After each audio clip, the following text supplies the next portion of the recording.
दुनिया में एक देश बताइए जो अपने फॉरेन इन्वेडर का इतिहास ग्लोरीफाई कराता है। बताइए आप। चुनौती तो बताइए, नाम बताइए। आप लोग मुंह छुपाने के लायक नहीं। दारा सिखो क्या सर काटने वाला? बोलने दीजिए ना उनको। नाम सबको बता। एक मिनट।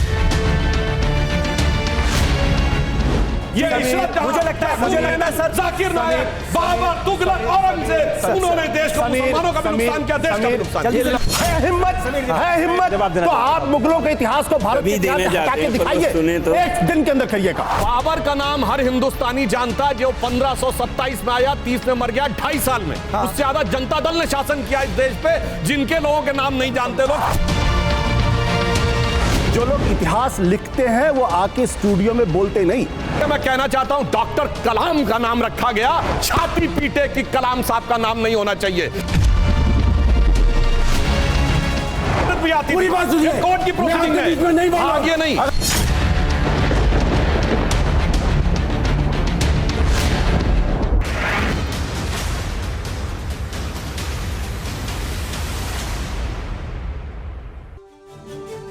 नमस्कार, आपके साथ मैं हूं समीर अब्बास। यहां लेफ्ट वर्सेस राइट सिलेबस पर बिग फाइट, और ये फाइट लगातार पिछले कुछ दिनों से हम देख रहे हैं। देश का भविष्य कौन है?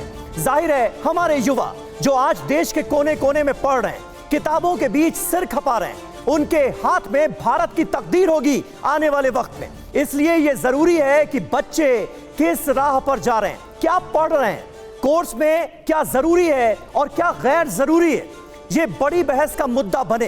बहस इसलिए क्योंकि लोकतंत्र की नींव तभी मजबूत होती है जब देश से जुड़े मुद्दों पर चर्चा होती है। जब विषय इतने गंभीर हो तो बात करने वाले भी विद्वान होने चाहिए। हमारे साथ इस वक्त तमाम खास मेहमानों का, बहुत खास मेहमानों का पैनल जुड़ चुका है। उनसे आपका तारुफ करा दें। डॉक्टर सुधांशु त्रिवेदी हमारे साथ मौजूद हैं, राज्यसभा सांसद बीजेपी के।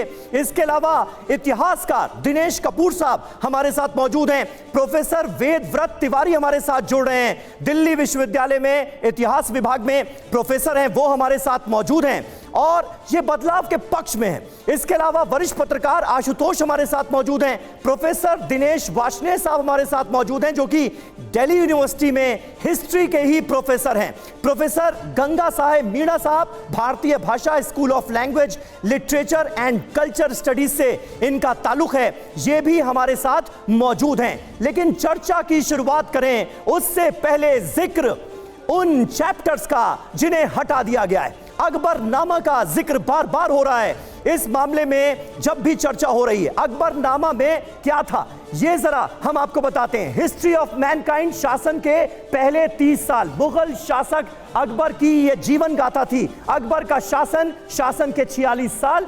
और आईने अकबरी में क्या था? अकबर का प्रशासन, यानी वो रूल कैसे करता था, उसका एडमिनिस्ट्रेशन कैसा था, ये सब कुछ अकबरनामा में जिक्र किया गया। लेकिन फिलहाल जल्दी से बिना वक्त गंवाए अपने खास मेहमानों का रुख करते हैं जो हमारे साथ इस वक्त मौजूद हैं।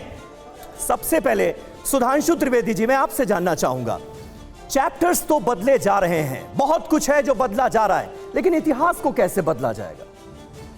जब हम इतिहास की बात करते हैं तो हम दुनिया के इकलौते राष्ट्र हैं जो प्री हिस्टोरिक नेशन है, only surviving civilisation of the ancient world. मगर अफसोस कि उस प्रागैतिहासिक राष्ट्र के इतिहास के बारे में कौन लिखता है? विदेशी लिखता है। विदेशी में भी कौन लिखता है? जो भारत में ज्ञान प्राप्त करने आया उनका इतिहास नहीं, जो भारत में लूटने आया उन लुटेरों का इतिहास। और मैं विनम्रता से कहता हूं, दुनिया में एक देश बताइए जो कहता हूं मेरा लिखा इतिहास प्रामाणिक नहीं है, विदेश का लिखा इतिहास प्रामाणिक। बताइए कोई ब्रिटेन में कहता हो कि फ्रेंच ने लिखा वो हम प्रामाणिक मानते हैं, कोई जर्मनी में कहता हो पोलिश ने लिखा उसे हम प्रामाणिक मानते हैं।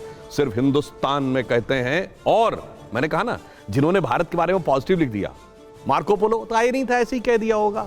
मेगास्थनीज ने इंडिका में लिखा, अरे उससे क्या फर्क पड़ता है। फाइयान ने लिखा, नहीं उससे कोई मतलब नहीं है। आपने भी कहा ना आईने अकबरी जी, तो पढ़ाओ आईने अकबरी में क्या लिखा है। उसने कहा, अबुल फजल ने लिखा है कि जब चित्तौड़ जीता तो अकबर कहता है कि मैंने वो मंदिर जो अलाउद्दीन खिलजी के बाद भी बच गए थे, हिंदू और जैन मंदिर, वो ध्वस्त किए, 30,000 लोगों की खोपड़ी पे खड़े होकर गाजी की उपाधि ली। ये भी पढ़ाइए, या तो फिर सब हटा दीजिए। तो मेन बात यह है कि ईमानदारी से इतिहास पढ़ाया जाए तो सही है। लेकिन और इतिहास अगर का आप ये कहते हैं कि भाई मुगलों ने क्रूरता से शासन किया, तो अकबर के चरित्र का ये हिस्सा जो है, ये इसे पढ़ने से कैसे महरूम रह सकते हैं छात्र? फिर तो उनको पता लगना चाहिए ना कि अकबर के कैरेक्टर का एक हिस्सा ये भी था। यही तो मैं कह रहा हूं, नहीं था वो हिस्सा गायब और ये हिस्सा सही। अब मैं एक और फैक्ट कहता हूं ना, भारत का इतिहास ना हमारा छोड़िए, संघी भाजपाई छोड़िए, वर्ल्ड में एक ऑथेंटिक डॉक्यूमेंटेशन हुआ है कि पिछले 2000 सालों में, 2500 सालों में जितने लोग सरकारों के द्वारा या युद्ध में मैसेकर किए गए। देखिए, युद्ध में सेना का मरना एक अलग बात है, पब्लिक ने मैसेकर किया। वो है प्रोफेसर R.G. रमल, कोई जाके चेक कर सकता, RUMMEL। उन्होंने लिखा है कि अब तक उनके एस्टिमेट के हिसाब से 90 करोड़ से लेके 1 अरब 40 करोड़ लोग पिछले 2500 वर्षों में शासन के द्वारा मारे गए। महत्वपूर्ण बात जानते क्या लिखी है? भारत एकमात्र ऐसा देश है जहां 13वीं शताब्दी से पहले कोई मैसेकर नहीं हुआ, with an exception of Kalinga और एक कोई साउथ के, जिसमें कुछ हजार लोग मारे गए, लाख भी नहीं। अब बताइए, 13वीं शताब्दी के बाद ही भारत में मैसेकर है, तो एक फॉरेनर कह रहा है बिल्कुल ऑथेंटिक, दुनिया भर के तमाम देशों से की गई, मगर हमारे यहां उल्टा पढ़ाया जाता है, ये समस्या। ठीक है आशुतोष जी, अगर कुछ उल्टा पढ़ाया जा रहा था तो उसको सीधा करने में दिक्कत क्या है? एक लाइन और है, नहीं एक लाइन और, अभी भी बहुत मौका मिलेगा, बहुत जी जल्दी से। उल्टा पढ़ाया जाए वहां तक भी ठीक है, हाँ।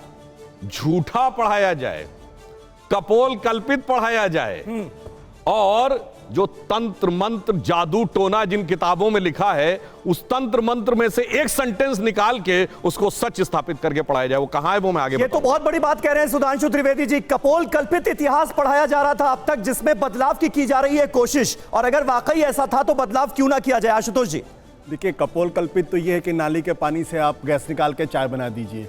कपोल कल्पित तो ये है कि जब बादल हो तो आप भेज दीजिए एयरफोर्स को और वो रडार पकड़ नहीं पाएगा। देखिए, इस बहस में मुझे दिक्कत इस बारे में नहीं है। जब बीजेपी की सरकार आएगी, वो अपने हिसाब से इतिहास को लिखने की कोशिश करेंगे, अपने हिसाब से इतिहास को बताने की कोशिश। लेफ्ट आएगा अपने हिसाब से करेगा, उसमें कोई दिक्कत नहीं है। जो मध्य मार्ग अपने हिसाब से करे। दिक्कत क्या है? दिक्कत यह है कि मैं तो 100 साल से आरएसएस का होने वाला है, एक ग्लोबली रिकॉग्नाइज्ड संघ का इतिहासकार मुझे बता दीजिए जिसको पूरी दुनिया रिकॉग्नाइज करती हो। आप इतिहास डिलीट कर दीजिए, कोई दिक्कत नहीं है, इतिहास लिखिए तो। आप इतिहास आप बार बार कहते इतिहास में गलत, अरे गलत पढ़ाया जा रहा तो लिखो ना इतिहास। बनो ना रोमिला थापर की तरीके से एक बड़ा इतिहासकार, बनिए ना बिपिन चंद्रा की तरीके से, बनिए ना केन पनिकर की तरीके से, बनिए ना सतीश चंद्रा की तरीके से। क्यों नहीं आपके यहाँ कोई बड़ा बड़ा इतिहासकार पैदा हो पाए जो लिख पाए, जो हिस्ट्री कर। एकमात्र इतिहासकार जो बीजेपी आरएसएस के तो नहीं है, वह है हिंदू महासभा के, वह वीर सावरकर। आप उनकी किताब पढ़ लीजिए, 6 glorious epochs of Indian history, आपको पता चलेगा कि पैरेलल हिस्ट्री लिखने की कोशिश की गई। आप उनका 1857 का जो युद्ध है, जो लड़ाई, जो स्वतंत्रता का वो है संग्राम, वो पढ़ लीजिए, आपको समझ। बाकी और कौन है मुझे बता दीजिए। आप दिक्कत क्या है कि आपके यहां पढ़ने लिखने की परंपरा है नहीं, कोई बड़ा इतिहासकार है नहीं, इसलिए आप चीजों को डिलीट करना चाहते हैं। आप गांधी को हटाना चाहते हैं। इससे क्या विचारों का द्वंद्व आप नहीं मानते? नहीं, आप कह रहे हैं सावरकर ने, वीर सावरकर ने एक पैरेलल हिस्ट्री लिखने की कोशिश की, वो उनके विचार भी तो हो सकते हैं। मैं सावरकर की बात नहीं कर रहा हूं, मैं आरएसएस की बात कर रहा हूं। अच्छा, और क्योंकि जब सावरकर का जिक्र आएगा तो आरएसएस के लोग बहुत तगड़ा भी दिखते हैं उसमें, और अगर अभी बता दूं तो भागने खड़े हो जाएंगे। ये ठीक है, क्या बात मैं कर रहा हूं? मैं कह रहा हूं कि इतिहास में विमर्श होना चाहिए, इतिहास में जंग नहीं होनी चाहिए। आप इतिहास लिखिए, स्थापित करिए। आप इतिहास स्थापित नहीं कर रहे हैं, आप इतिहास को मिटा रहे हैं। आप गांधी के विमर्श आपको नजर नहीं आ रहा है? गांधी जी पर और आरएसएस पर हम आएंगे, राइट विंग के, लेकिन अभी मुगलों पर मैं जानना चाहता हूं। संघ के पास विमर्श नाम की कोई चीज है ही नहीं। अगर होती तो 100 सालों के अंदर हिंदुस्तान का इतिहास लिखकर बोलते। ठीक है, ये बड़ी बात आप कह रहे हैं सुधांशु जी, मैं जानता हूं इस पर आप रिएक्ट करना चाहते हैं।